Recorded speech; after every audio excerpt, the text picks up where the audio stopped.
Recorded Books presents Win at Work and Succeed at Life, 5 Principles to Free Yourself from the Cult of Overwork by Michael Hyatt and Megan Hyatt Miller, narrated by the authors.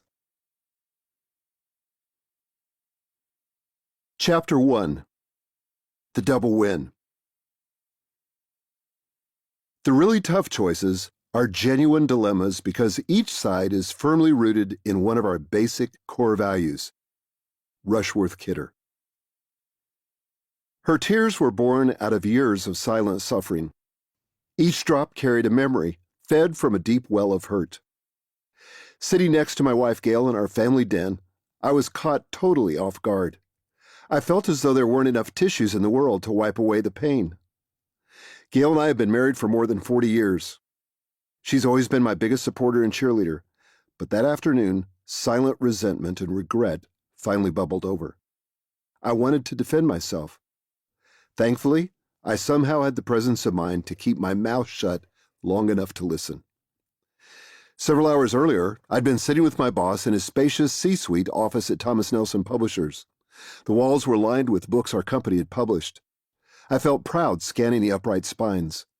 After all, my team and I had produced a bunch, including several bestsellers, all while transforming the company's worst-performing division into its top profit generator. But the CEO had called me in for more than an attaboy. He reached across the desk and handed me the biggest bonus check I'd ever seen.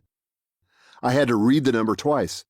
It was larger than my annual salary. I somehow resisted the overpowering urge to call Gail with the news. I wanted to tell her in person. I knew she'd be elated. The two of us had an unspoken, unarticulated pact going back to our earliest years together. Here's how it went, more or less. We've got a big family, 5 kids with lots of expenses. I will go work and do whatever's needed to provide for us. Meanwhile, Gail will manage the home front. We'll check in occasionally, but we'll stay in our lanes. Off we went in separate directions. Me to work, Gail to running the home. My career was pretty much everything for me then, and Gail frequently found herself covering for me with the kids while I worked nights and weekends. She never complained behind my back about my absence. Quite the opposite. I know Dad wishes he could be here, she'd tell the kids, but what he's doing is important. I'm so proud of him for how hard he works for us.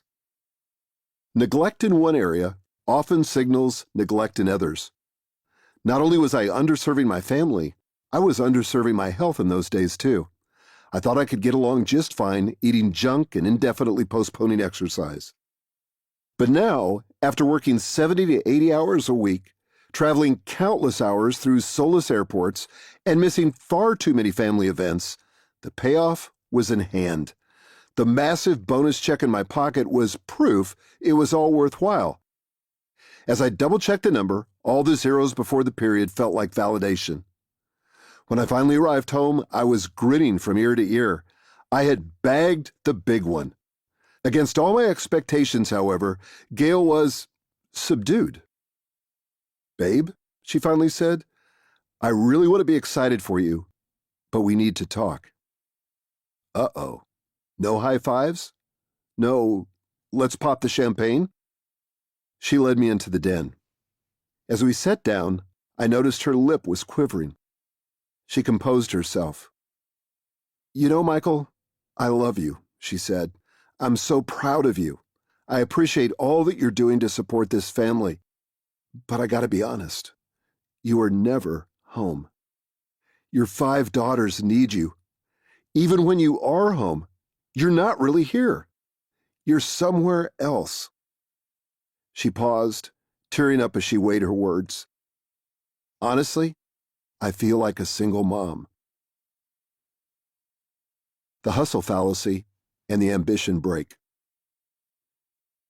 We all begin our professional lives, switch jobs, and take promotions with good intentions. No one starts by thinking, the choices I make today will alienate my spouse and cause my children. To keep listening to this audiobook, I've left you a link in the description so you can do it at no cost thanks to Audible's 30-day free trial.